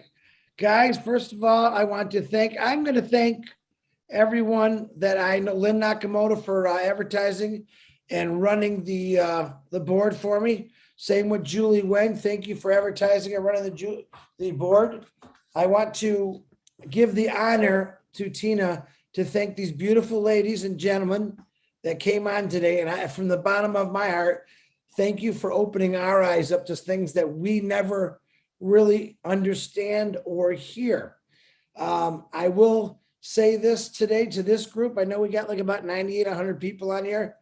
If you know people that are refugees, have been pushed out of their homes for any situation, I would love to hear their story, and I would love you to hear their story, because before Admira went off to bed, she says something to me that I repeat to myself all the time. Just when I think I got it bad, there's millions of people who have it a lot worse than us. And there's 26.6 million refugees that would gladly fill our shoes any day for 5 minutes. Just remember that. So Tina, I personally want to thank you for bringing these wonderful individuals, ladies and gent, to this webinar. And I would love to give you the honor to saying their names properly, because you know I'm going to mess them all up. And ladies, I love you with all my heart. God's blessings always to all of you, what you're doing. And I'm praying Bless comes fast, and I will work shoulder to shoulder with all of you to do whatever it takes to fix this. Tina, you can say what you got to do and close it out. Oh, wow, wow, wow. Chris, you know, I stuff up too. I always do. I blabber most of the time, but I want to repeat what I always say in most of the webinars, that I'm already blessed. I'm already blessed with just having my life. I'm blessed with the best husband I have, the most beautiful children I have, and on passive will take care of them. So it is a manifestation that comes true. I still remember I on Dubai when I said Ash, you're my hero, and he asked me why he hasn't done anything. Oh my God, how could he say that? He's done so much for every one of us, and we will be doing a lot more. And I'm so happy, and thank all of you here, Chris, my Captain Chris, Angel Johnson, Julie Nguyen, my lovely Lynn, everyone here, and especially so to my dearest sister from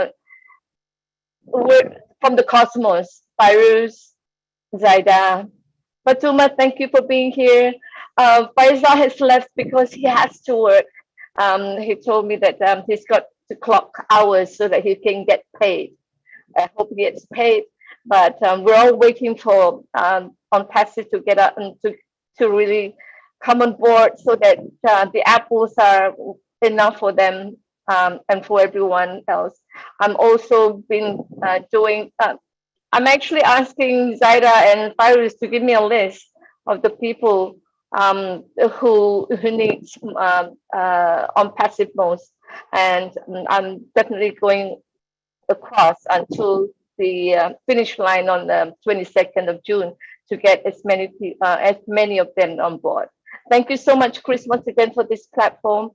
Thank you all of you for your support and being here. Just being here is support enough to get that awareness that we are all blessed and we are all human. We're one family.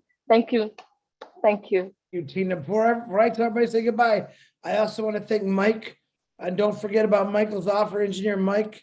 If you have a laptop and you want to learn something that can help you, send that information to Tina. We'll get it to Mike.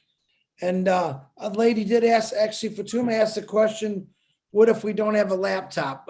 Good question. Maybe we could partner you up with someone over there or someone that has a laptop. And I'm sure Mike will gladly help them out also. So Michael, once again, thank you. Thank you to everyone that donated a position to help out this humongous cause that's going to take a lot of work to fix. But I know we're all going to put our gloves and boots on and really dig into this. I want to thank you. We got a lot of work to do. We got a lot of work to do, brothers and sisters. We really do.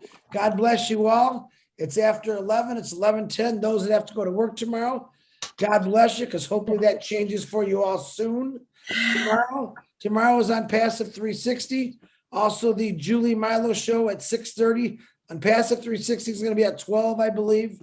I got to talk to Red and Marty. I think it is 12, and Ash comes out, it's 2. So, for 2 o'clock, Ash is coming on, but I think it's 12. We'll see. Julie Milo, 6:30. And then there's a million other webinars all over the place. Check them out. Get to your back office and check it out. And let's just do this. God bless everyone. God bless the Passive. God bless the Mafara family. And God bless all of you for opening your hearts on this wonderful thing called Oh Bless. Good God night, bless everyone. you, Chris. Unmute and say goodbye. Love you very much. Thanks, guys. Thank you, I Jala. was on your Thank you, webinar my today. guys. Tulip from Philadelphia. Bye, Zagaya. Thank you for the gift of on passive. Bye, Jala. Love you. Love you.